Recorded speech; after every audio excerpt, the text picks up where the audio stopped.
maksimal harapan hidupnya gitu kan. Ya saya pingin lo gini. Itu keinginan pribadi. Belum tentu cocok dengan pasangannya. Itu nanti perlu dimusyawarahkan. Ya, jadi sungai kehidupan bersama. Itu di langkah berapa? Langkah 3, ibu-ibu. Ya, Bu Nur. Di langkah 3. Saya nih calon suami. Terus Bu Nur calon istri. Saya nggak mau menunjuk laki-laki. Saya dengan ya. Ibu bikin kita nih calon. Nah, ibu bikin sungai kehidupan ibu. Saya juga bikin sungai kehidupan. Terus kita dibacakan, minta relawan sebagai relawan. Nah, untuk minta relawan ini kadang-kadang ada yang malu-malu. Nah, bisa jadi bapak-bapak main ice breaking. Ya, siapa yang kena itu diminta ke depan. Tapi intinya seorang fasilitator itu jangan sekali-kali menggurui dan menyalahkan. Nampak gue kan? Orang nampak gue kan? Tidak boleh. Nah, itu baru keinginan pribadi. Nah, itu yang kedua. Kemudian yang ketiga, stressing dari fasilitator. Stressing dari fasilitator itu kapan? Ayo, kapan stressing dari fasilitator? Dalam proses membuat sungai kehidupan, atau setelah membuat sungai kehidupan, atau sebelum membuat sungai kehidupan? Hah? Benar, yang benar nih. Nah, kalau bapak-bapak suruh aja bikin batu sungai kehidupan, kayak apa sungai kehidupan itu? Jadi bapak-bapak, stressingnya itu jelaskan dulu. Ya, dijelaskan dulu goals, tujuan akhir dari kehidupan bapak-bapak atau catin itu seperti apa. Artinya di tanda batu yang kelima itu seperti apa sih yang dia inginkan. Nah, makanya sentuhlah dia dengan kalimatun sawab yang ada dalam Al-Quran. Nah, contohnya ini, yauma nakhtimu ala afaihim wa tukallimuna aydihim wa tashhadu arjuluhum bima kanu yaksibun. Nah, Catin ini kan udah orang-orang yang siap mau nikah nih, gitu kan. Nah, ketika dia meninggal nanti, semua yang diperbuat itu harus dipertanggungjawabkan. Statusnya sebagai hamba Allah. Nah, yang mempertanggungjawabkan itu tidak lagi mulut, tapi anggota tubuh yang ada. Nah, ketika bapak-bapak Catin disentuh dengan ini, bapak-bapak, itu akan ada proses penyadaran bahwa sanya kehidupan rumah tangga itu bukan sesuatu yang main-main. Kanada hari ini free child, ya, child free, dia nikah nggak mau punya anak, nggak mau bla bla bla, atau dia nikah maunya hanya sekedar ada status saja. Nikah apa namanya itu? Misyar, ya? Ya. Misyar, gitu kan? Misyar. Nah, itu sekedar nikah saja, yang penting dia kalau ditanya suaminya siapa? No. Persoalan suaminya mau ngasih nafkah, mau enggak, mau apa? Mau misalkan tidur bareng atau apa-apa, itu nggak perlu. Yang penting dia statusnya suami istri, hanya untuk status gitu. Nah, bapak-bapak sebagai fasilitator sentuh dengan ini, maka itu akan mengarahkan penyadaran calon pengantin apa tujuannya untuk menikah itu di waktu yang terakhir tadi itu.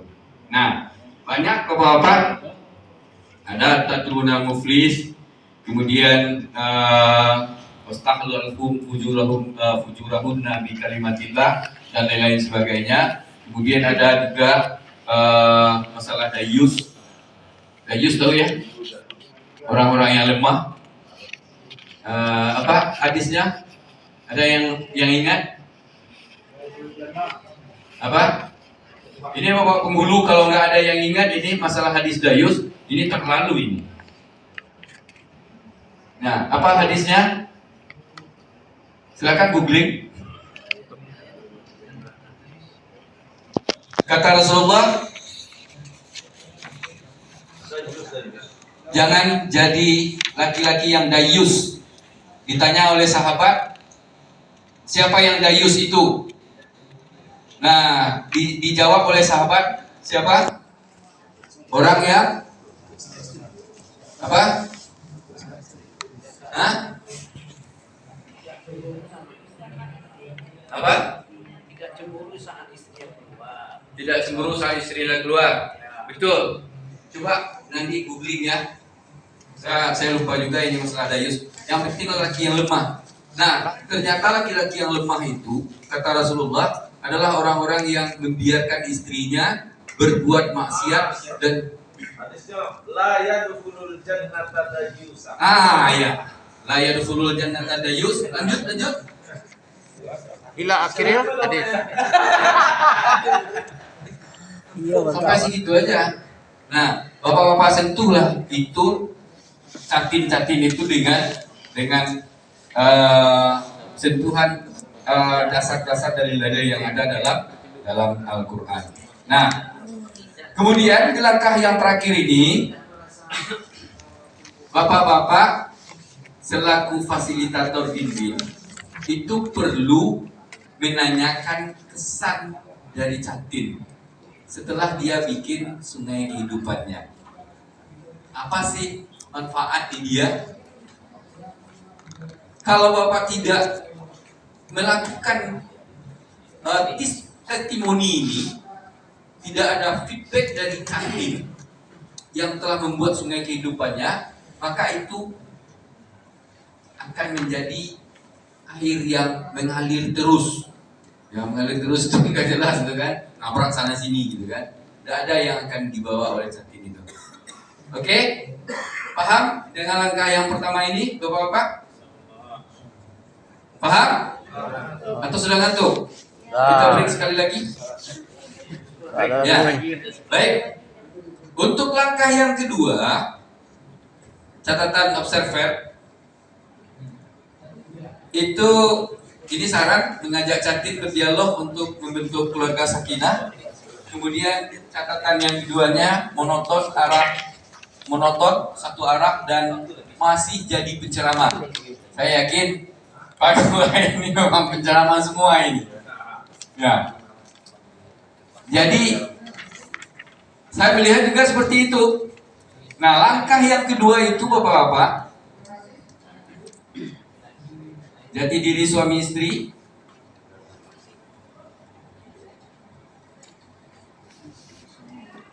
Nah, yang perlu disentuh di sini adalah bapak-bapak, yang harus dipertegas itu adalah bangunan keluarga sakinah. Bahwasanya bangunan keluarga sakinah itu ada 3 fondasinya. Nah, ini kembali lagi cerita mana yang butuh fondasi atau pilar. Ayo, mana yang butuh fondasi atau pilar? Sama-sama.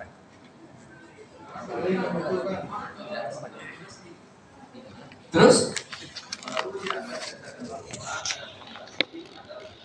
Ya, saya kalau saya waktu apa di apa ada kegiatan di Batu Sangkar masalah moderasi beragama, pilihannya hanya satu, Al-Quran, undang-undang, Pancasila. Kalau saya tanya Bapak, Al-Quran, Pancasila? Pancasila. Dua-dua. Bapak harus pilih satu. Al-Quran. Berarti Bapak tak Pancasilais.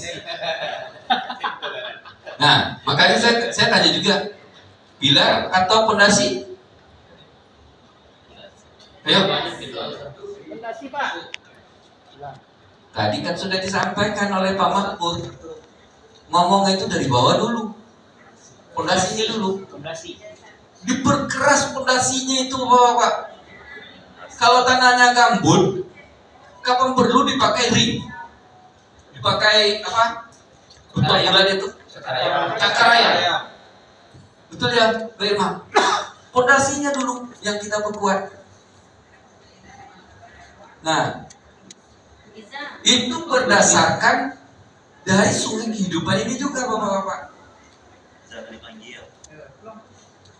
Kalau tujuannya selamat masuk surga bersama seluruh anggota keluarga, maka pondasinya itu akan terlihat sebelum-sebelumnya Bapak-bapak. Itu ada namanya prinsip-prinsip hidupnya itu gimana? Dia harus bagaimana? Dia harus adil, kemudian dia harus seimbang, kemudian harus satu lagi kesalingan. Jadi tiga itu. Nah, tidak mungkin goals yang terakhir di batu yang kelima, di penanda yang kelima itu tercapai kalau turuk, bahasa sayanya turuk jalannya itu tak kokoh Bapak-bapak. Nah, maka pondasinya di tiga itu prinsip. Bagaimana seorang suami menjadi orang yang adil, kemudian suami istri juga jadi orang yang adil, kemudian seimbang, kemudian kesalingan. Nah, itu harus tergambar di sungai kehidupan. Nah, maka Bapak-bapak yang bangunan keluarga sakinah itu harus hafal dalam kepala. Nah, kemudian pilarnya ada 5. Zawaj. Nah, zawaj itu apa? Mana yang mula zawaj atau mitakan galiza? Nah, ikhtilaf lagi ya. Zawaj atau mitakan galiza? Zawaj. Nah, perumpamaannya Bapak-bapak bisa Bapak-bapak berselancar menyampaikannya ibarat burung. Burung kalau satu sayap bisa terbang atau enggak? Enggak bisa. Maka burung itu bisa terbang harus punya 2 sayap, dan 2 itu adalah berpasangan. Nah, banyak lagi mau berselancar bagaimana Bapak-bapak menjelaskannya. Yang berpasangan itu pasti berbeda. Ya, beda selera, beda tabiat, beda sifat, beda pendidikan, beda bla bla bla blanya. Nah, untuk menyatukan perbedaan itu bisa balik lagi ke apa? Ke pondasi, kesalingan. Ya, kesalingan. Gak bisa dipaksakan. Ya Om, suaminya yang jadi kepala rumah tangga, boleh ya? Istri jadi kepala rumah tangga? Hah?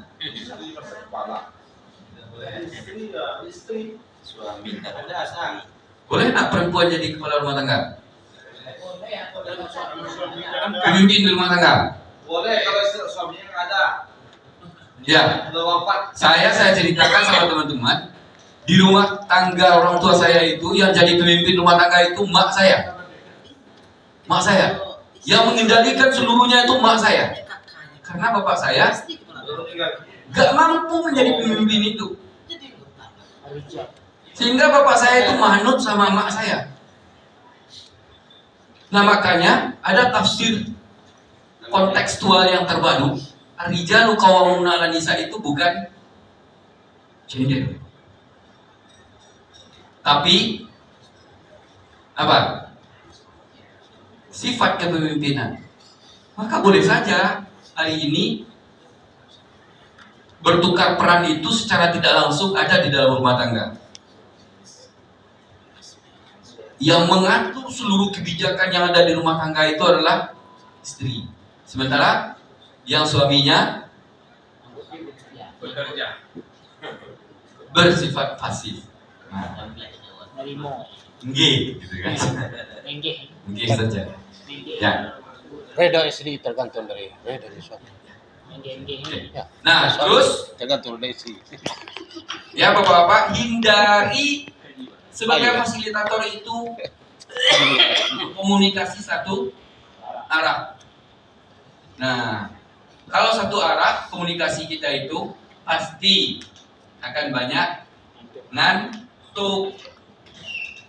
Nah, maka bapak-bapak bisa kembangkan metode win-win itu melalui role play, melalui games, role play bermain peran, melalui kuis dan lain-lain sebagainya. Nah, itu yang kedua. Yang kedua tadi sampai pilar, kemudian sampai atap gitu kan. Nah, atapnya adalah kemaslahatan bahwasanya orang yang di rumah itulah bapak-bapak ada sakinah satu, ada prasakinah, ada sakinah satu, ada sakinah dua, ada sakinah tiga, ada sakinah tiga plus. Nah ini sudah hampir lupa ini teman-teman penghulu, ya sudah hampir lupa ini teman-teman penghulu. Nah yang yang sampai ke atap kemaslahatan itu bapak-bapak dan ibu-ibu itu adalah sakinah 3 plus. Dia jadi uswah, dia jadi contoh, dia jadi suri teladan di masyarakat. Yang dikerjakan oleh seluruh anggota keluarganya itu adalah untuk kemaslahatan. Nah, kok sebagai kalau sebagai kalau di Minang ada sumbang do balik yang padusi itu tidak boleh melanggar ya. Ada beberapa yang tidak boleh dilanggar. Kemudian kalau yang laki-laki sekarang sebagai sumando tuh ya sumandonya sumando dinya mama, tidak sumando langawijau, tidak sumando kecamiang, tidak sumando lapir buruk gitu kan. Nah, tapi nya sumando dinya mama. Itulah suami yang bisa memberikan kemaslahatan. Oke, yang kemudian yang ketiga, observer kita belum menguasai langkah-langkah, tidak sampai pada pesan yang dituju, kemudian ikrar perkawinan. Nah, di sini Bapak-bapak, Bu Nun, dan kita semua, teman-teman calon fasilitator, untuk langkah yang ketiga ini,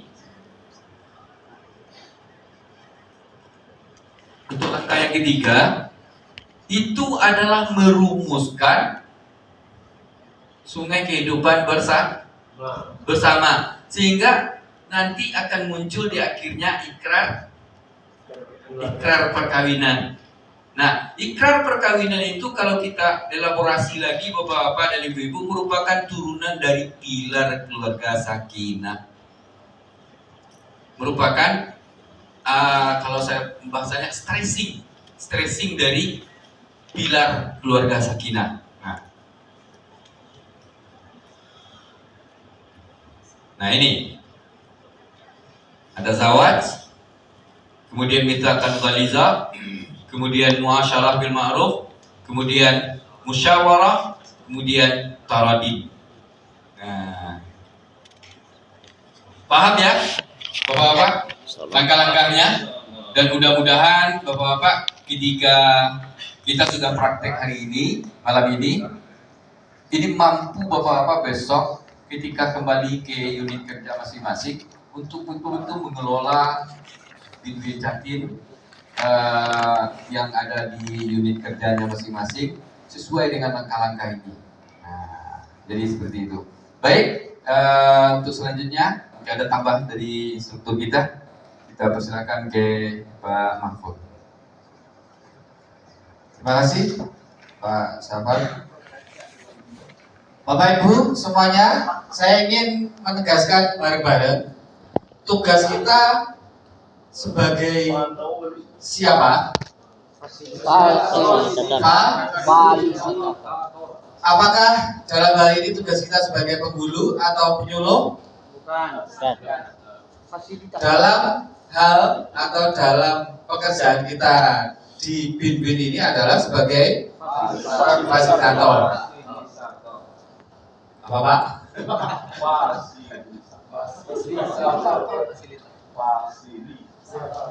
Perbedaannya apa? Yang paling diingat Bapak Ibu apa perbedaannya? Atau yang paling dikedepankan apa? Pelayanan.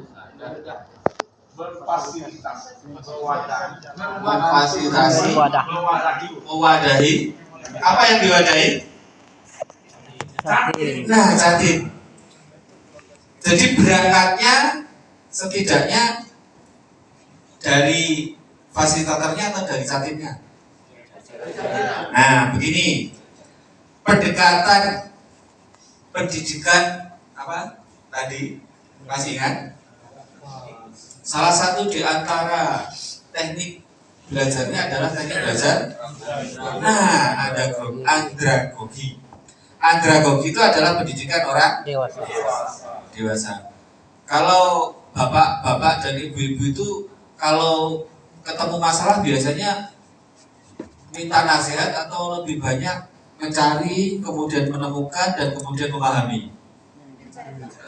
Lebih banyak begitu ya. Jadi maka semangatnya, nah, sekali lagi semangat audiennya, semangat yang difasilitasi itu adalah mereka kita ajak untuk mencari, kemudian menemukan, dan kemudian membentuk apa yang ditemukan itu sebagai pengetahuan. Ini namanya pendekatan agak ilmiah, konstruktivistik. Nah, kalau tadi praktek-prakteknya sudah, coba nanti diperkuat bahwa para calon pengantin itu punya semangat. Makanya mengapa harus dibikin langkah 1, langkah 2, langkah 3, langkah 4. Itu intinya di situ. Kalau misalnya waktunya sangat mepet, utamakan yang pendekatan andragogi dan konstruktif. Itu yang paling penting.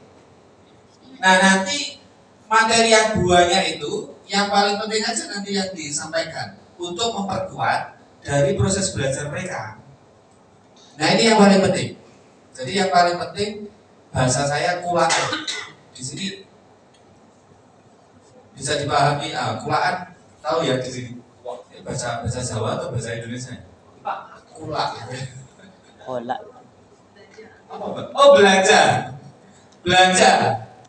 Jadi kita belajar pengetahuan. Nah, belajar pengetahuan yang kemudian pengetahuan itu diracik dengan penguatan atau isi yang ada di dalam materi kita. Jadi ibaratnya kita itu datang kemudian, tapi datangnya itu pas. Tapi kalau kita duluan datang, kok mendadak datang, bisa saja diusir. Artinya secara pengetahuan tidak diterima. Tapi kalau kita melihat dulu bagaimana cara datang kita, maka itulah yang disebut konstruktivistik. Jadi nitip pesan dari proses itu. Nah, ini yang paling penting. Yang paling penting kita tuh akhirnya nitip pesan. Kayak kalau kita mempelajari anak kita jalan, atau anak kita bicara. Jadi kita dengarkan dulu apa yang dia bicarakan, kemudian kita tambahi, misalnya begitu. Kalau jalan biasanya kita biarkan jalan dulu, kemudian kita bantu untuk lebih jalannya lebih rapi. Nah, itulah pendekatan konstruktivistik. Sehingga semangatnya tumbuh karena ini memaksa, kemudian mencuri waktu. karena mereka kadang sibuk dengan ini, sibuk dengan itu. Jadi semangatnya adalah menumbuhkan mereka mau belajar dalam waktu yang cepat. Karena waktu mereka dalam proses bimbingan itu sangat mahal. Maka dengan pendekatan fasilitasi ini mereka bisa punya kesempatan yang cepat tapi efisien. Maka pendekatan andragogi ini menjadi lebih efisien. Catatan berikutnya adalah menggerakkan mereka untuk aktif. Jadi kalau tadi ada, saya tidak melihat secara keseluruhan, kalau ada yang belum aktif dalam simulasi, karena ini waktunya simulasi yang pertama atau micro teaching yang pertama besok, yang giliran seri kedua, tolong nanti coba kita aktifkan lagi pesertanya atau audiennya. Anggap aja misalnya kondisinya seperti ini, ya memang kondisi real yang ada di lapangan. Caranya, tidak tahu caranya yang fasilitator seperti apa, lihat kondisinya, setidaknya mungkin ada perwakilan atau contoh sedikit aja perilaku yang menunjukkan bahwa Bapak Ibu fasilitator mampu menggerakkan, mampu memberikan semangat, meskipun 30 detik misalnya gitu. Contoh saja. Yang terakhir, konten.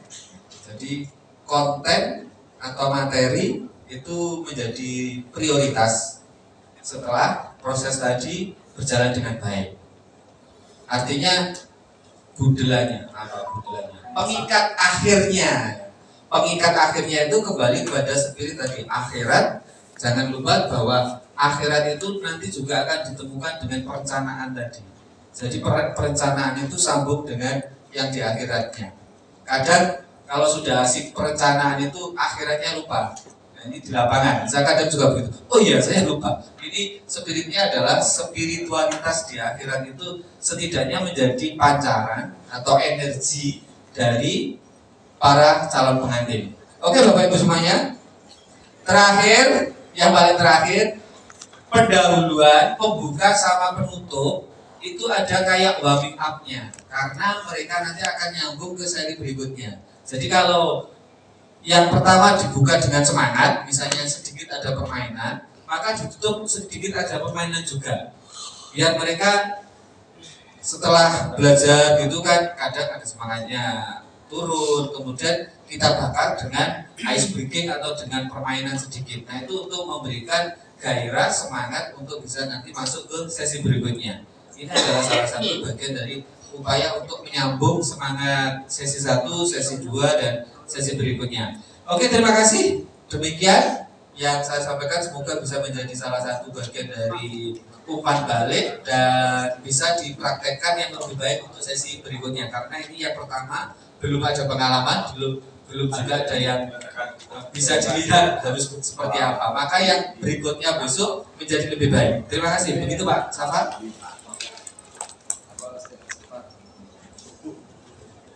Terima kasih kepada Bapak Muhammad Mufur, instruktur kita dari Jakarta.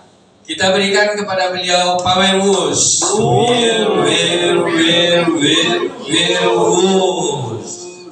Baik, Bapak-bapak, kiranya pada malam hari ini adalah waktu yang sangat berharga bagi kita bersama. Walaupun sampai setengah 12, kami yakin dan percaya bahwa ada yang tersentak pada malam hari ini. Memang betul yang pengen pulang dari acara ini bisa mempraktekkan kegiatan kita ini dalam memberikan pencerahan-pencerahan kepada catim kita sebagai fasilitator. Baik, untuk malam hari ini kita selesaikan sesi kita pada malam hari ini dengan mengucapkan alhamdulillah. Kita tidak ada permainan karena sudah lewat. Terima kasih. Silakan Bapak-bapak istirahat dan insya Allah kita besok dalam 10 kali kembali jam 8 dengan micro teaching yang kedua. Itu tampil Ibu Trawati, Asril Effendi dan Bapak Muhammad Amin. Modul yang kita MTK